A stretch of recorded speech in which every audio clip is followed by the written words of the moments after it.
Hello and welcome. Kamusta kayong lahat dito mga kapatid ng Star Viewers? Welcome back. Ang taong ito ay nabitin sa inyo. Ano bang ginawa ninyo mga kapatid? Bakit nabitin ang taong ito? Kung hindi mo alam kung sino itong tao at bakit siya nabitin, you are in the right video in this reading. So, welcome back and thank you po. Shout out sa lahat ng mga mahal ko, mga mahal kong kapatid dito. Maraming salamat po sa lahat ng mga supportive and sa mga subscribers. Thank you po sa inyong lahat. Kahit hindi ka pa subscribe, mag-subscribe ka na and don't forget to hit the bell notification para updated kayo palagi dito sa aking YouTube channel or any of my readings And so mag-start na tayo. Sino itong taong nabitin? Spirit guiding, sino itong taong nabitin? Sino siya? Nabitin sa ating mga collective. Bakit pa siya nabitin? Sino itong taong ito? Nabitin. Okay. Meron dito. Nabitin, kapatid na lalaki, ang taong nasa isip mo. Sino itong taong nabitin sa ating mga collective? Okay. Bakit may healer? Hold on. Siguro ang taong ito ay healer. Okay, nabitin ang taong ito dahil gusto niya magkaroon ng happy family sa inyo. Another healer. Okay. You might be a healer. Or maybe this person is a healer. Spirit guide, sino itong taong nabitin sa ating mga collective? Sino siya? Okay.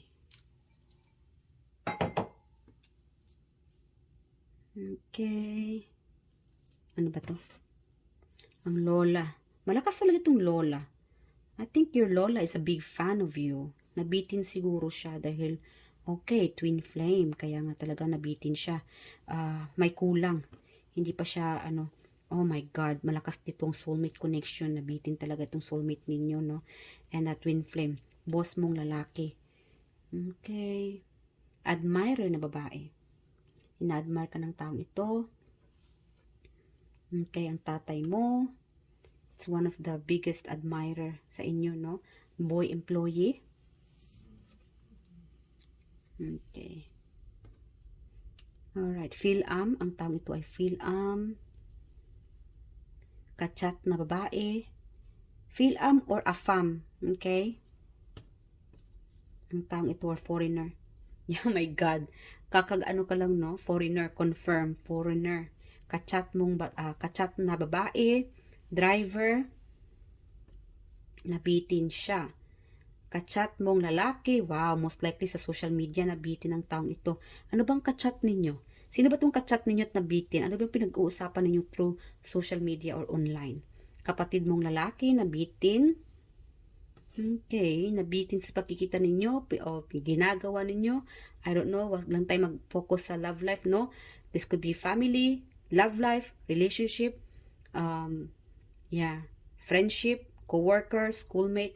Ang taong nasa isip mo, nabitin siya. You know this person is, oh my God, twin flame. Nabitin talaga ang twin flame. Kaya ang twin flame, may part 2, may pagbabalikan dito kasi nabitin, may mga bagay na dapat, it's like an unfinished business. Kaya nabitin. Kababata.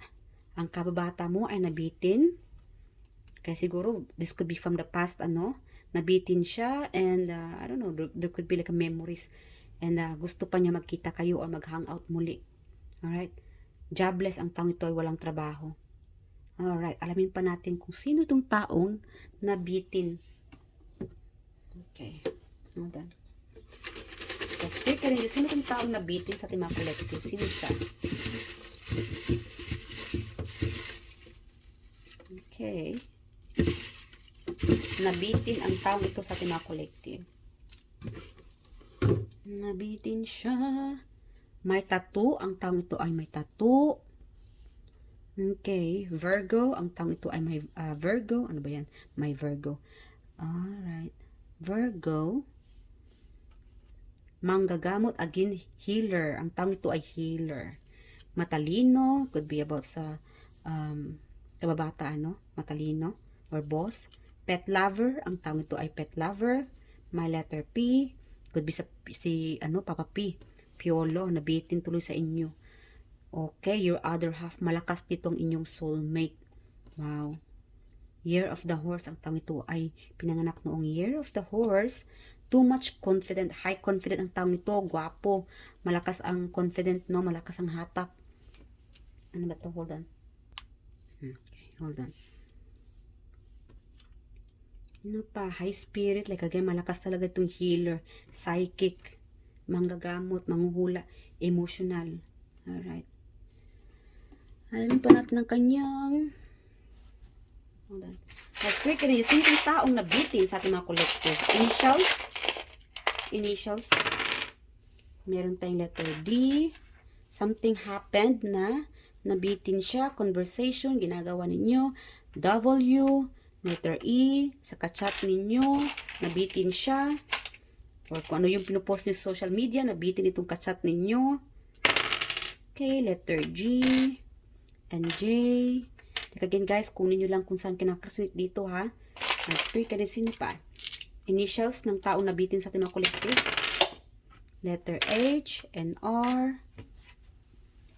Okay, and letter T. Alright guys, so ang taong ito ay nabitin, no? Alamin natin kung anong dahilan ba't nabitin ang taong ito. Spirit Rangers, anong dahilan kung bakit nabitin ang taong ito sa ating mga collective? Anong dahilan? The reason. Main reason. Okay. Justice. Alright. Okay. It could be about sa finances. Nabitin ang taong ito. Meron dito siguro pagtutulungan dito sa inyo, and then siguro nakulangan. I don't know. Yung iba dito, sabihin natin sa trabaho ninyo, no? Yung example, kung kayo ay magkatrabaho and gustong-gusto ka ng taong ito, but this person is not like, hindi siya expressive, but this person really likes you. Maybe this person's thinking about you at work. Maybe lately hindi kanya nakikita, or this could be long distance na, no? Old co-workers, or, or katrabaho ninyo, or amo ninyo, but then again, whoever this person is, nabitin siya dahil naalala ka niya, no? Naalala ka niya na matulungin ka, you are workaholic. Yes, and good employee. Yes, like again, boss. This could be related sa boss ninyo. Naalala ka ng taong ito, and nabitin siya dahil wala ka. Hindi ka niya nakikita. Walang pagkikita dito. This is timeless, guys. If lately hindi mo nakikita yung mga boss ninyo, amo ninyo, I don't know, may distance kasi dito sa inyo, yung iba dito, ano? But this person nabitin siya kasi siguro iba na yung empleyado mo, no? Iba na yung mundong kinakatayuan ninyo ng iba dito. This person's thinking about you. But this person, nabitin siya dahil hindi niya nasabi sa'yo, or hindi ka niya pinuri kung ano yung napansin niya sa inyo. Or the feelings, hindi niya nasabi sa'yo. But this person really care about you. This person want to treat you fairly. Maging patas. Alright? Maybe, yung iba dito sa inyo, baka may gusto ka dito sa taong ito, but this person didn't know that you admire this person. Kasi meron ditong, this person is being blinded. But you might be watching this person from afar. Siguro like again, amo or soulmate. Like again, meron siguro dito yung iba dito, no, na ina-admire mo siguro ang taong ito. Meron kasi ditong ikaw lang ang nakakaalam sa nararamdaman mo. And something about like, it could be related sa unfinished business. I'm sorry guys, ang dami kong nakukuhang energy. I don't know which energy I'm going to tell you. I will do my best mga kapatid na masabi ko lahat-lahat na, no, na sana'y wala akong makalimutan dito. But then again, this person didn't know the truth. But this person want to know the truth. How do you feel about this person truly? Kaya lang, meron ditong nabitin, unfinished business. Malakas dito when it comes to, I don't know, relationship could be, I don't know, somehow, unfinished business. May mga bagay na hindi niya nasabi sa'yo. Siguro ikaw itong expressive. Nasabi mo na, naging totoo ka sa kanya. But this person, he's truthful. Kaya lang, maybe when it comes to their feelings, or somehow, I don't know, torpe, or blinded. No? So, again guys, meron kasi dito nabitin siya. Naalala ka niya, na-miss ka niya dito. Nami-miss ka. Na-miss ka niya, sana makita ka niya sa, I don't know, trabaho. I'm getting the energy na this person's like reminiscing. Okay? Sabihin natin na, ano kayang ginagawa ni Collective ngayon? Nasa trabaho na siguro yung taong iyon. Sana okay lang siya. Sana masaya siya. This could be, I'm getting like, this could be your partner, long distance, or siguro magkalayo lang, no, kahit na hindi natin it doesn't have to be na nasa abroad, just distance. This person's thinking of you kahit nasa malayo siya, trabaho, no, or whatever this person do, kahit nasa bahay ka lang, this person's thinking about you. Hindi mo man alam, but this person's thinking, imaginating, saan kaya ang trabaho ni ganito ganyan? Ano kayang ginagawa niya ngayon? Siguro kakapasok na sa trabaho ngayon. Siguro nasa school na yun. Siguro busy yun. Something about puro siguro. Ina-imagine ka niya ano ang ganap mo. Wow. Alright? Yeah, this person wants to be like, I don't know, malakas dito, kaya nga nabitin because, see, unfinished business. May mga bagay na hindi niya nasabi sa'yo. Maybe you might be waiting for this person. Waiting. May mga, I don't know, naaksayang oras. Maybe yung iba dito sa inyo, ikaw siguro naging, I don't know, something about like, marami kang mapag-aksaya ka siguro din. Something about like wasting time.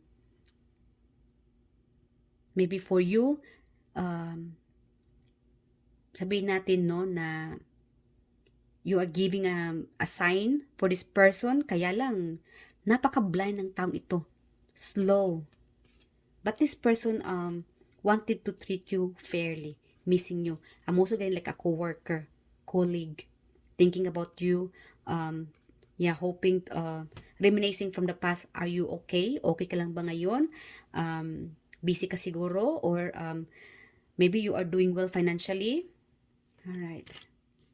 Okay, next time. Next pa. Alright, bakit? Okay, nasabi ko na kanina kung bakit siya nabitin. Because karamihan dito, ang dami niyang mga bagay na explain sa inyo or unfinished business. Ang dami niyang gustong gawin, sabihin na hindi niya nasabi. Because this person is trying their best to stay balanced. Siguro yung iba dito sa inyo, there could be third party, baka married itong taong ito or committed sa iba. Or, like again, yung iba naman, katrabaho or boss, empleyado, most likely sa inyo dito, you might be dealing with your soulmate. But this person doesn't know that connection is strong. Alright? Maybe you invest too much. Mas ikaw ito nag-i-invest, no? Kesa sa taong ito. Walang alam. Or mahina yung pakiramdam. You might be waiting for this person. Waiting and waiting. Maybe you sent this message to this person, but this person doesn't know. Bakit pa wala siyang alam? Nakakalungkot naman ito. Let's dig in about this person. Okay. For spirit, can you just, ano yung mga hindi niya nasabi sa ating mga collective? Okay. Because this person doesn't know what to do. Alright? Kaya nga nabitin siya. See? Love. This person truly care for you and love you. Yeah. May distance kasi sa inyo kaya hindi niya masabi. Or siguro, may blockages sa inyo dito. Karamihan sa dito, you are investing this person. Or you believe in this person. Friendship. Relationship, yung iba dito, or this could be family, lolo, tatay, kapatid. Yeah. And nabitin dahil, I don't know, dahil as a family member, siguro may mga gustong hingin sa inyo or spending more time with you, kaya lang nag-stop ka na siguro dahil Wala na, marami nang nasayang financially. Ubus na. Wala nang laman yung bulsa. Yung bangko, ubus na. Naubos mo na sa pamilya mo sa kakasuporta, or siguro marami ka lang mga bills, kaya itong pamilya mo or a family member nabitin. Kaya lang, of course, they don't want to take advantage of you. They want to be fair. Kasi naintindihan ka naman nila. But they don't know, they just don't know how to tell you how their feelings. Kasi naintindihan ka naman nila. Mahal na mahal ka ng mga taong sa paligid mo, pamilya mo, andyan sila. Yeah. They are emotionally there to protect you.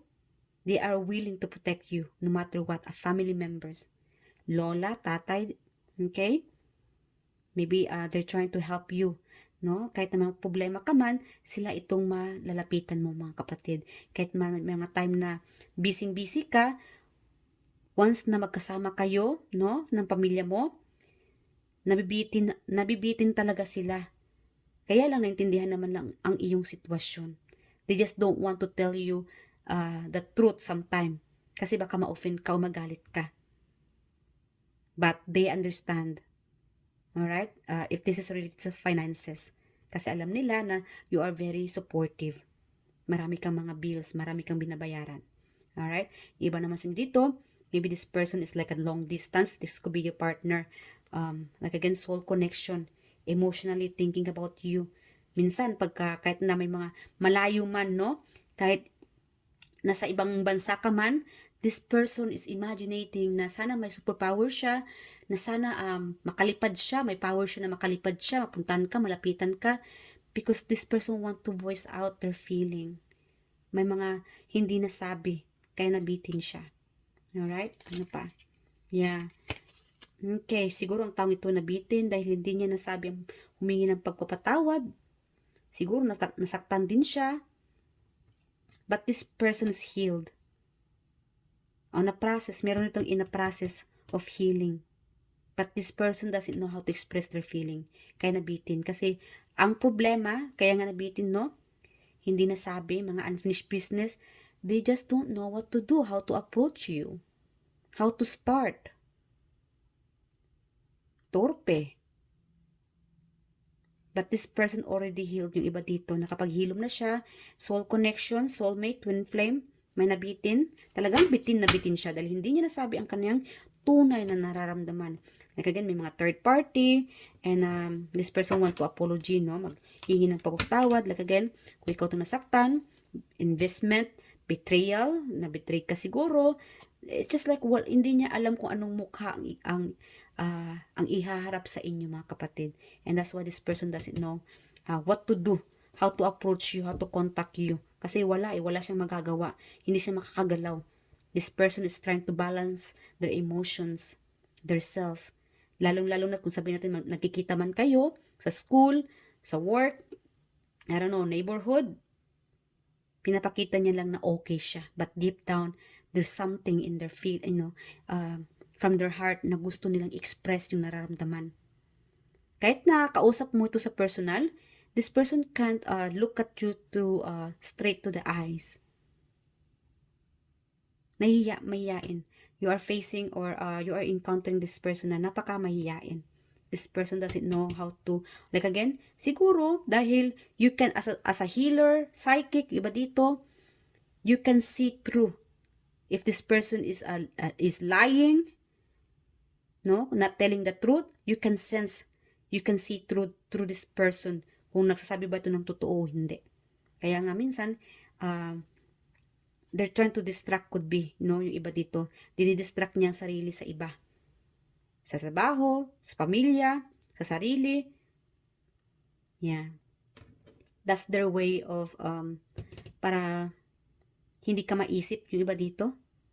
Kasi pagka once time na nag-iisa siya, ikaw ang laman ng isipan ng taong ito.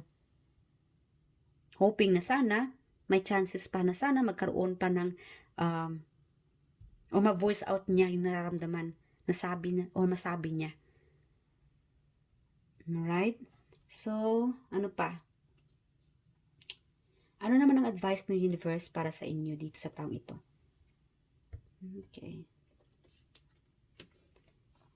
Alright. Final message. Spirit guardians. Ano naman ang advice? Advice ni universe para sa taong ito. Okay. Para sa inyo. Para sa tao.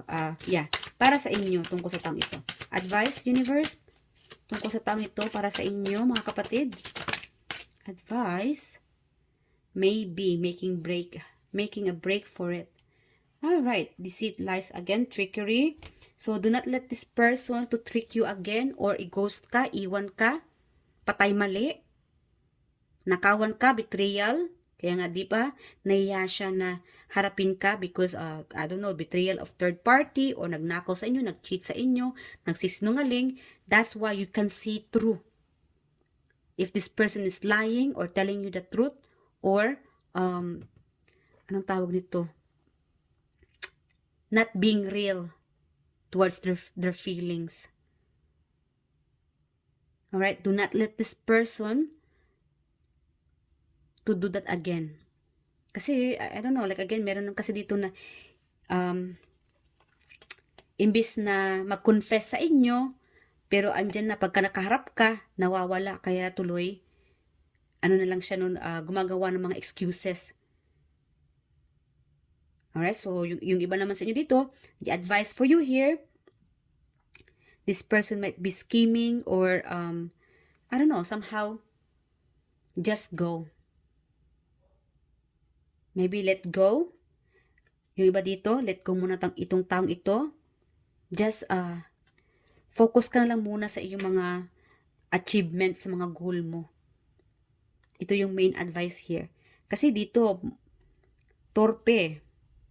You don't have to wait for this person. Keep going. Keep yourself busy. Alright?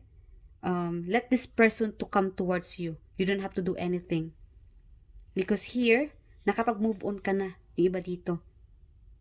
Siguro, kaya nga nabitin ng taong ito, maybe you are the one na tinatakbuhan ang taong ito. Maybe kung ikaw itong tinatakbuhan mo ang taong ito kaya nabitin siya, I think it's time to be truthful if you don't like this person or not.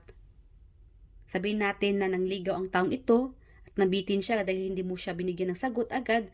I think this is the right time for you to tell him the truth or tell your feelings the truth, no? Directly. Alright? Na ayaw mo sa kanya. Yeah, be direct.